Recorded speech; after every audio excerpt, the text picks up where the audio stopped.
Okay, so what's up mga men, mga tatabi? Today is the next day after Rolly, Bagyong Rolly. So kahapon yung Rolly. Kahapon bumiyaya ko, and then yun, sobrang lakas ang hangin talaga. So mga bandang 4:30 umuwi na ako kasi talagang tinatangay na ang hangin. Sobrang lakas ng hangin. So ingat po lahat ng mga nasalanta ng bagyo. Ingat po, and sana makarecover po agad. Fast recovery kasi naka-pandemic pa tayo di ba? Tapos bagyo, hirap. So ingat po tayo at pagdasal. And now, ito, ganito yung sa Quezon City. Ito yung second booking ko. Medyo okay na. Kahapon sobrang talagang daming sanga na ng mga puno dito na tumbahan. Yeah. So for today's topic, for today's video, pag-usapan natin ngayon ay yung mga cancellation. Cancellation for Grab. Rider side and customer side. Diba? Explain ko sa inyo kung ano yung totoong nangyayari kapag once na nag-cancel si rider or si customer. So basically, may mga kasi yan, may mga nangyayari. Kumbaga parang parusa pag nagpa-cancel ka. Lalo na sa mga rider kapag kami na nag-cancel. So explain ko sa inyo kung ano yung mga yon. And lahat na sasabihin ko ay base lamang sa aking experience at sa aking kaalaman. So kung meron man akong maling masabi, feel free na itama ako at i-bash ako. Kasi base nga ito sa aking nalalaman at experience. So may nalalaman kayong tama pa at idagdag, sabihin nyo ako para may idea din ako. At kung may mali man ako masabi, feel free to say na, oy mali naman yun, hindi naman ganun. Okay? So for that, before we start, pasok muna natin ang pinakamalapit na intro.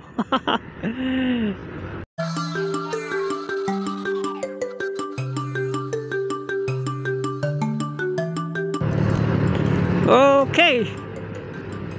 So eto na nga yung cancellation na sinasabi dyan sa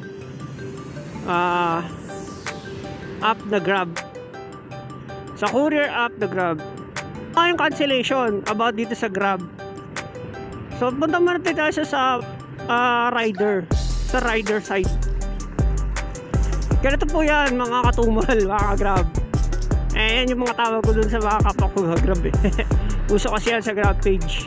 So shoutout sa lahat ng Grab rider, express man of food or ano man. Tsaka syempre shoutout din dun sa mga ibang courier rider natin na talaga naman nasisipag. Saludo po ako sa inyo mga sir, mga paps, mga mamshi. Okay? So eto na si cancel. Mga customer, gusto ko lang po sana sabihin sa inyo na napakahirap po kapag si rider po ang nag-cancel ng booking. Bakit po? Kasi po kapag nag-cancel po si rider, siya po nag-cancel ng booking, si rider po nag-cancel ng booking, marami pong feedback, negative feedback ang mapupunta po kay rider. Isa na po dito is yung tendency na maban yung account niya. Pangalawa, bababa yung cancellation ay yung acceptance rate kasi nga dahil sa cancel. Pangatlo, maliban doon sa ban, may ban kasi na permanent ban, meron din ban na ilang minutes lang. So sobrang dami ng feedback, negative feedback na mangyayari kapag po yung rider po ninyo sa Grab yung magka-cancel of booking. That is why lagi po namin sinasabi sa customer na kayo po yung mag-cancel, ma'am. Kahit po sa ibang courier app, ganun din po, di ba? Yung customer po lagi pinapang-cancel namin kasi may feedback po sa amin yan. Okay? And also, kahit naman po kayo ang mag-cancel ito, wala naman po magiging feedback sa inyo yan na pangit na feedback. Not unlike sa rider na meron talagang pangit na feedback na mangyayari. Also, kapag nag-cancel, pagka yung customer po nag-cancel, may feedback pa rin na hindi maganda sa customer, sa rider. Kapag si customer po nag-cancel, may pangit na feedback yan para sa rider. which is pwede nyo po kasi ilagay doon yung reason kung bakit nagpapa-cancel si rider. Some of the customer na nagka-cancel ng booking, nilalagay nila driver refused to deliver. So pangit nung feedback na yun para sa rider kasi yes, the rider refused to deliver, pero hindi naman doon na isasaad kung anong dahilan kung bakit hindi ayaw niyang i-deliver. Kagaya yun, so malaki may mga ibang rider na hindi tumatanggap ng ganyan deliver, ang laki, diba? May mga rider din naman ang okay din sa kanya, kagaya ng rider ni kuya na okay lang naman, diba? Hindi naman talaga mabigat or hindi naman siya hirap, diba? Nakita nyo nakakasingit pa, diba? Pero some of rider syempre refuses to deliver some kind of item na katulad na malaki. For example, cake, kung maliit ang bag, kagaya ko, yun, pag cake and delivery ko, pinapa-cancel ko, lalo na kung hindi kasya sa bag ko, kasi masisira yung cake, ayoko masira yung item. Yun yung dahilan ko kaya bakit ko pinapa-cancel, diba? Valid reason lang naman yun eh. Pero may mga customer kasi tayo na talaga namang, ay hindi, ikaw mag-cancel kuya, ikaw kaya mag-deliver. Talaga yung lalaban niya, kahit na masira yung item nyo, na kahit anong mangyari sa item nyo, basta may deliver yan, tapos ang usapan, diba? Huwag po tayong ganun mga customer. Tapos ang feedback na masama sa rider pa rin, diba? Kunwari, sige mag-deliver ko na lang po, ayaw nyo naman po i-cancel eh.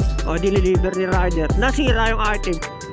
Kasi hindi naman pala kaya i-deliver. Sasabihin ng customer, hindi naman pala kaya i-deliver, hindi na lang i-cancel. Huwag kayong tatanggap ng booking na hindi nyo naman pala kaya i-deliver. May ganung banat si customer, diba? Again, kanina pa rin ang feedback na hindi maganda, sa rider pa rin.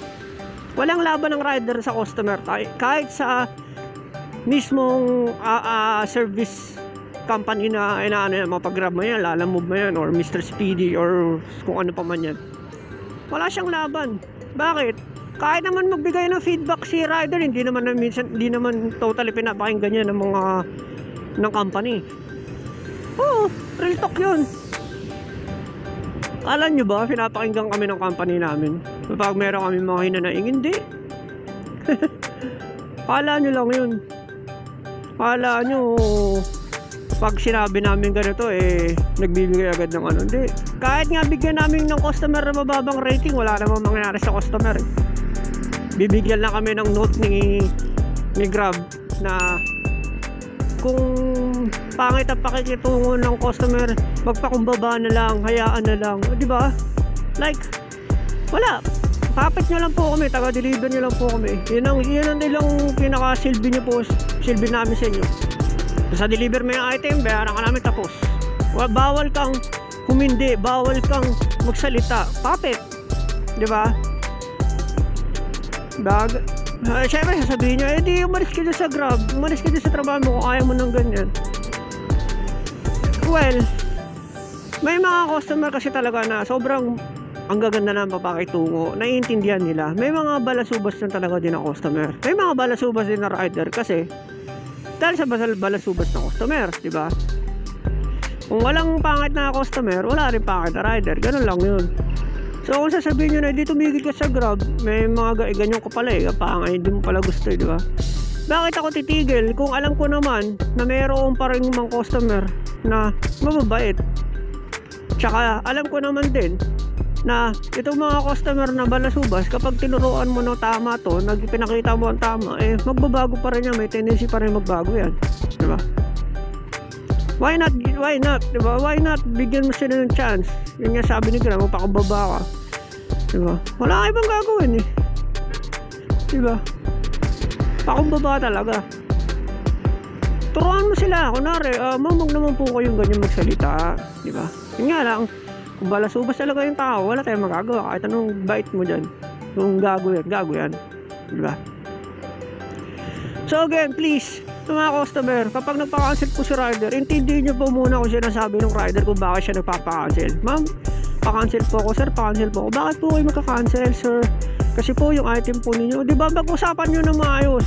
Ganito po kasi, hindi po kaya sa motor ko. Ayoko naman po masira item nyo, di ba? Mga ganun.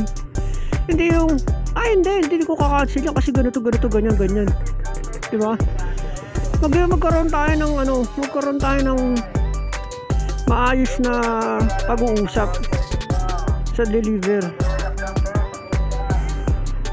Wala naman mangyayari kung si customer mag-cancel eh. Yan ang tatandaan nyo. Walang mangyayari sa inyo kung kayo mag-cancel. Napakalaking feedback na mangyayari.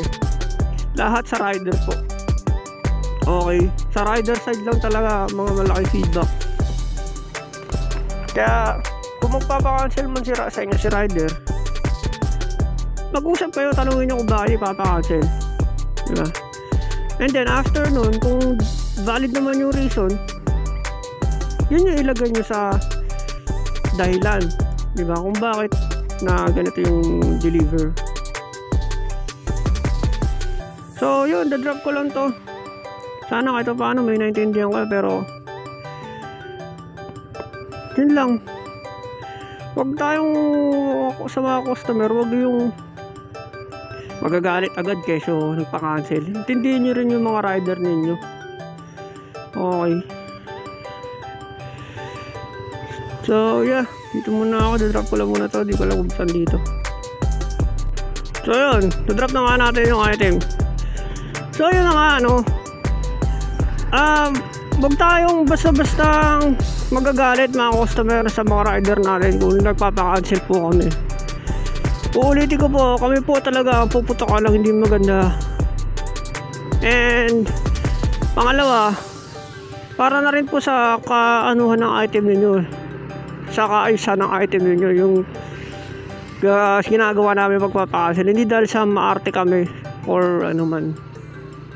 Kasi wala talaga eh, kami talaga puputokan eh, di ba?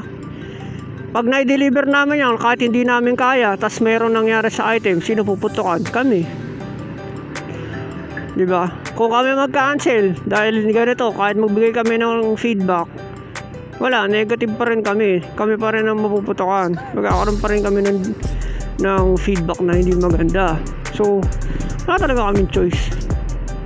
Kaya please lang po sa mga customer, wag po kayo matatakot na mag-cancel kung valid naman po yung cancellation. Wala po mangyayari sa inyo.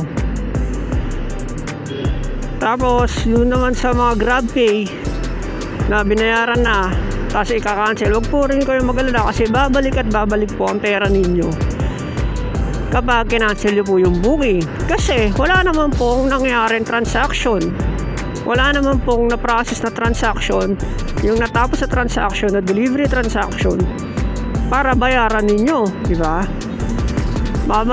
Makakaltasan lang po kayo, magbabayad lang po kayo once na merong natapos na transaction. Eh kung wala, eh di bakit ka kakaltasan, di ba? Automatic yun, babalik at babalik yung pera sa account niyo. Hindi man agad-agad, syempre may process yan, system yan, may delay yan, di ba? So iintindihin nyo rin po yun. Hindi yung pagka-cancel, ipapasok agad yung pera, babalik agad. May mga delay po yan, may mga delay po yung mangyayari. At saka wag po kayo magalala, kung hindi man babalik yung pera, eh papansinin at papansinin po kayo ng mga company, di ba, na pinag-cancelan nyo or meron kayong nagkaroon ng problema, di ba? So walang problema dun. Kaya lahat talaga ng magiging problema pagdating sa cancel is the rider. Una, yun nga, magkakaroon ng ban, ng warning, permanent ban, tapos magkakaroon bababa yung acceptance rate, tapos walang kita. Siyempre nagpa-cancel, wala nang kita, di ba? Isang item na isang buko na pinaka-cancel mo, malaking kawalan yun kasi mag-aantay ka na naman ulit ng panibago. Kung ang panisusunod ng panibagong booking mamaya pang isang oras mahigit pa, di wala na, kawawa, di ba? Sayang yung isang booking. Pero kung kailangan naman talaga ipa-cancel, like kung hindi naman talaga kayang dalhin, best talaga example, kagaya kanina cake, nagpapa-cancel ako ng cake kanina kasi ang liit ng bag ko, di kasya. Ayaw nang i-cancel kesyo daw naka-GrabPay na bayaran niya, pag i-cancel daw niya hindi naman daw bumabalik yung bayad niya. So in-explain ko sa kanya na yun nga, babalik yan ma'am kapag i-cancel yung ganun. Kasi hindi siya nakikinig, talagang pinupukpok niya ako ng pinupukpok na ay hindi ko mag-cancel, ganun. Ayaw niya akong pakinggan. Talagang habang nag-explain ako, binabara niya ako, diba? Sample ng isang customer na irate customer. Explain ko siya ang mabuti pero wala nangyari, ano, di ba? In the end, ayoko talaga magpa-cancel dahil magkakaroon ng feedback sa akin. Sabi ko, sige ma'am, tatakbo ko na lang. Di ba sino nahirapan pa rin? Ako, ang rider pa rin. Tinakbo ko kahit ang hirap. Nakaisang kamay ako. Wala akong magawa eh. Ang laki ng kick eh. Tinakbo ko. Kasi ayoko magpa-cancel. Masisira yung cancel ko eh. Masisira yung account ko eh. Dahil sa cancellation rate. Sabi niya, pakiingatan na lang. Ano bang gagawin sa item, ma'am? Sir, ma'am, every time na magpapadeliver kayo, automatically yan, iingatan ng rider yan. Kasi pag nasira namin yung item, sa amin pa rin po ang putok. Sa amin pa rin po kayo magagalit. So, basically, iingatan po talaga namin yan. Diba? Hindi namin sisirain yan. Or ano man. Not unless, kung may mga rider talaga na balasubas. Diba? Pero for me, and for those riders na kilala ko na hindi ganun, 100% sure, maayos nilang dadalhin yan. Dahil kung ikaw ay matinong tao, diba, nag-aanap buhay ka na maayos, hindi ka gagawa ng kalokohan. Basic, diba, napaka-basic. Kaya dun sa mga customer na ganyan, nagagalit pag napapakancel yung rider, wag ganun, wag pong ganun. Intindihin nyo rin naman po yung may mga rider. Hindi yung papet lang kami na deliver mo to, bayaran ka. Ganun. Makakaha naman po kami, ulan araw, laban ho kami. May mga kalaban pa kami sa daan. Isipin nyo na lang ho yun. Lalo na pag sa gabi. Kahit nga umaga na po, may mga kalaban ho kami. Paano kung tutukan ho kami ng di ba, wag naman po sana mawala na yung mga ganun tao, di ba? Pama kami. Kaya sana intindihin nyo rin po kami, mga customer, dahil iniintindi rin naman din po namin kayo. And ano ba pag-usapan natin about sa cancel issue sa Grab pagdating sa rider and customer. Maliban dun, ano pa ba? Wala na, di ba? Nasabi ko na ba lahat? And kung meron man ako nakalimutan, i-comment nyo dun sa baba kung ano yun, kung napanood yung video na ito. And yun nga, mga riders, huwag na tayo magsasawang ipaliwanag sa mga customer natin kung ano ang dapat at kung ano ang hindi, para alam din nila. And for those customer, makinig po tayo sa mga rider, kasi kami po nakakaalam kung ano po yung dapat at kung ano yun ang nangyayari sa kalsada, di ba? Kung sa system, kung ano. And if kung may mali man, dun lang tayo magbigay ng, oy, mali ka naman yan kuya, kasi ganito yan, di ba? So, mga rider, magbukas din tayo ng isip, ng tenga, kung magbibigay din ng opinion yung customer natin. Okay, para mapabuti talaga natin yung service natin. It's a link, a bond between the customer and the rider, tapos yung company, di ba? So, ano yan, kailangan magkakasundo yan. And sana Grab, maayos din na yung system, dahil may mga rider tayo na umiyak about sa fare. And I think tatalakayin ko yan mamaya.